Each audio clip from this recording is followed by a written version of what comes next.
I want to address something that Solomon and his partner said on this show when you started to talk about protecting children from access to the site. And they raised this big objection, right? Oh, this is about privacy. This is about privacy.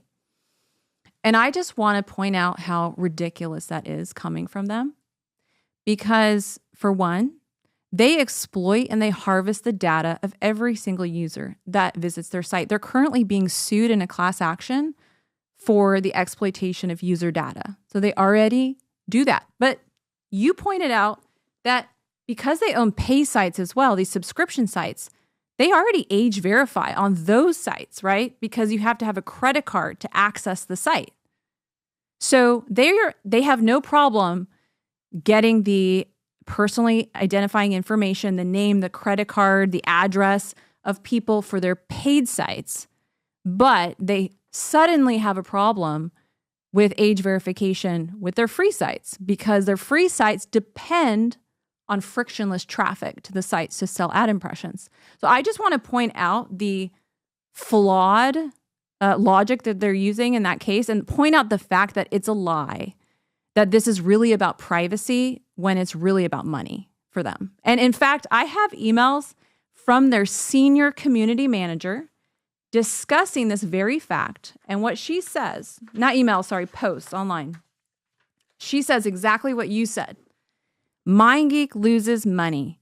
Age verification devastates traffic. PornHub stands to lose 50% of traffic. It costs us money to verify, and overall, it's a disaster. That's exactly what it's about when it comes to the resistance to age verification. I don't think it's 50%. I think they'd lose 90%. I think if right up front, if the website verified, 90% is gone. There's 90% will be gone. In no time, if that was so. The case. I think whether it's 50% or 90%, I think the important thing is the truth. Again, is to get to the truth. What is the truth? Why are they resisting age verification? And it comes down to money. For sure. It's expensive. It's going to be the traffic that goes to it. So if you have to do that, the cost and the traffic, and if you have to be able to show, like when you do a sponsorship with somebody, when we used to entertain a lot of few sponsorships 2 years ago.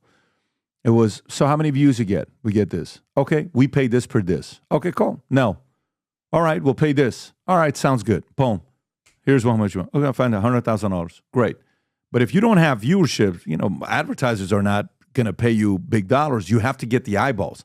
They don't want to not give up the eyeballs. They don't want to lose traffic. No, they don't want to lose traffic. Because that's the business model of free user-generated porn. So I think it's really, really important, especially because this is going to be making headlines soon with regard to age verification for users because the Supreme Court on January 15 is hearing their opposition to age verification in Texas. So Texas... PornHub's. Yes. It's PornHub and their partner, the Free Speech Coalition. So they call themselves the Free Speech Coalition. And so Texas actually enacted age verification requirements for users. They went ahead and sued the state of Texas. Now it's going to the Supreme Court. And, it's under this pretense of, we care about privacy. We don't want people to have to show their ID to access a porn site. Well, they don't have to show their ID to Pornhub. I would never want anybody to have to show their ID to Pornhub. They have third-party sites, right? Yoti. These are reliable. These are privacy-respecting corporations that are third-party that exist to be able to easily and safely verify age and ID. And so I just want to call out the BS from them. I want to call out the excuses and just get right down to the truth. Just say it like it is. Say it that you just don't want to lose profit because you want to put profit over the safety of children every single time. Yeah, I mean, when I'm looking at this website, Rob, the Free Speech Coalition, nonprofit, what a great name, though. Free Speech Coalition. Honestly, it's a great name, FSC. The adult entertainment industry in the U.S., founded in 1990, opposes the passage of an enforcement of obscenity laws and many censorship laws. That lady to the right, Nina Hartley, if you want to go to her, Nina Hartley is from the industry herself, right? By 2017, she had expressed she's an American porn star and sex educator. By 2017, she had appeared in more than 1,000 adult films.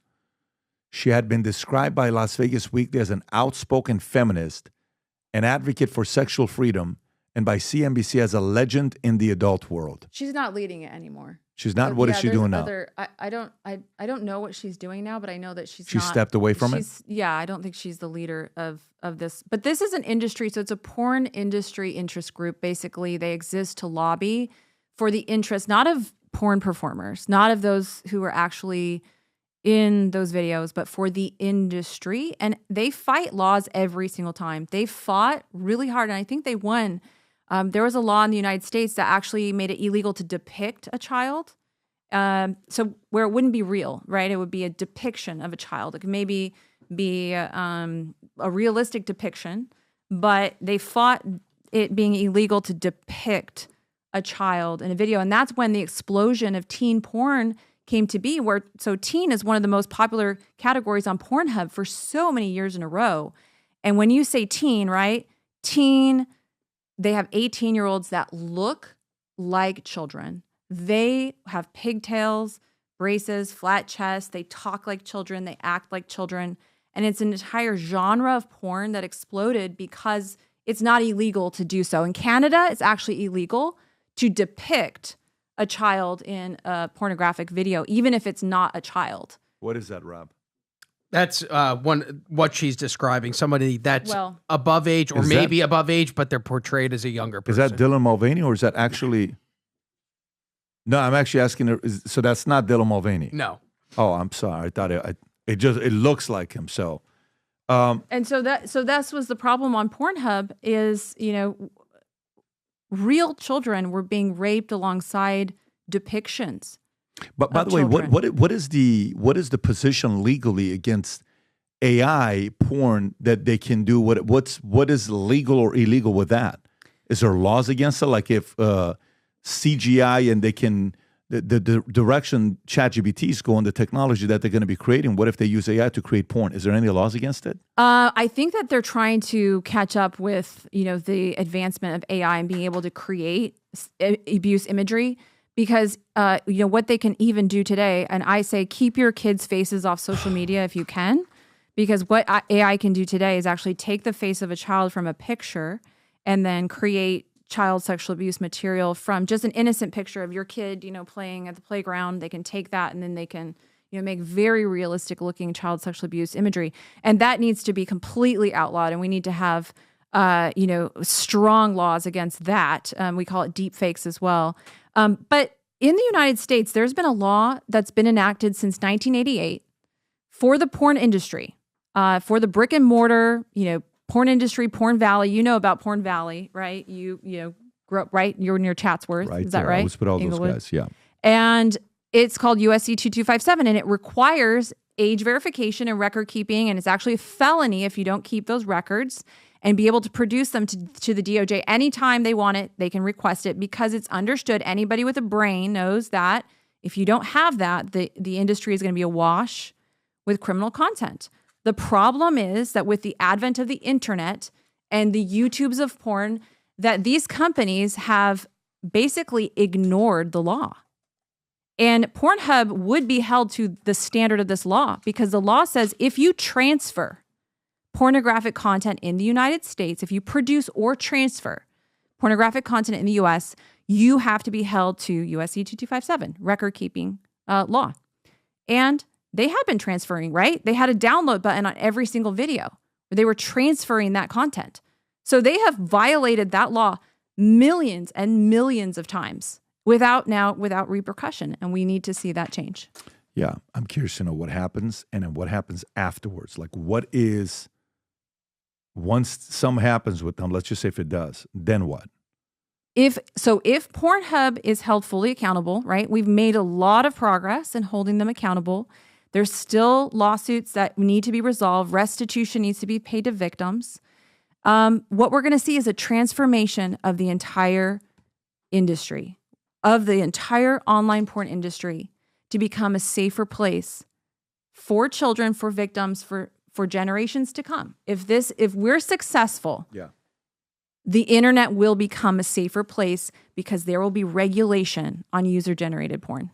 You're going to think I'm crazy when I tell you this, but the last 13 and a half years, I've been working on my first fiction book to write ever. fiction book to write. And while I finished this book a year ago, I got the strangest phone call about one of the characters in the book where the guy wanted to meet with me and he read the book. And afterwards was like, wait a minute, am I the villain in the book? This is a story about a character named Asher, who is half Armenian, half Assyrian, whose father was involved in the Iranian Revolution, linked to Savak, working with the Shah, that they escape and he gets recruited to a secret society. When you go to the secret society, it's been around for a couple thousand years. They've developed some of the craziest leaders of all time. And they test you. There's unique tests that they have at this society where they test to see your emotional mental toughness. One of the tests that they have is very rigorous. It's purely mental. Of course, there's a physical one, but one is mental and emotional. If you're Armenian, if you're Syrian, if you're Persian, this is a book you're going to be reading and saying, holy moly, this is the kind of stuff you talk about in here? Yes. If you're somebody that's fascinated by history, this is a book for you. Characters. There's a technology that this society, secret society, builds where you go into a vault.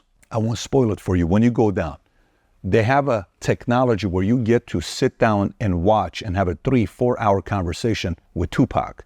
You can set up a debate between Karl Marx and Ayn Rand. Karl Marx is in the book, who wrote Communist Manifesto.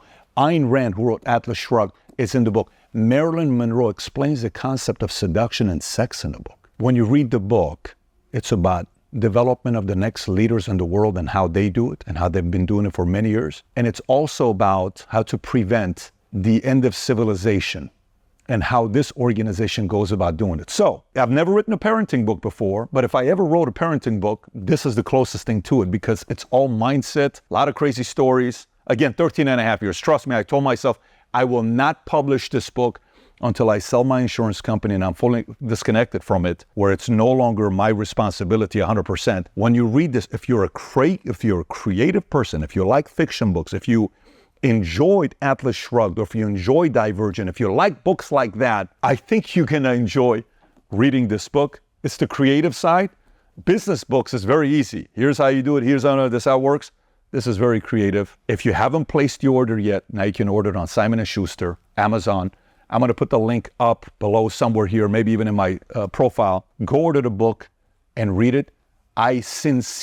I've never written a book where I can't wait to read your reviews to see what you think about this book. So I'm going on this wild journey and we have some plans with this book here. If you support the things that I work on, I would appreciate you going and reading the book, order the book on Amazon, and then post a review. If you enjoyed this video, you want to watch more videos like this, click here. And if you want to watch the entire podcast, click here.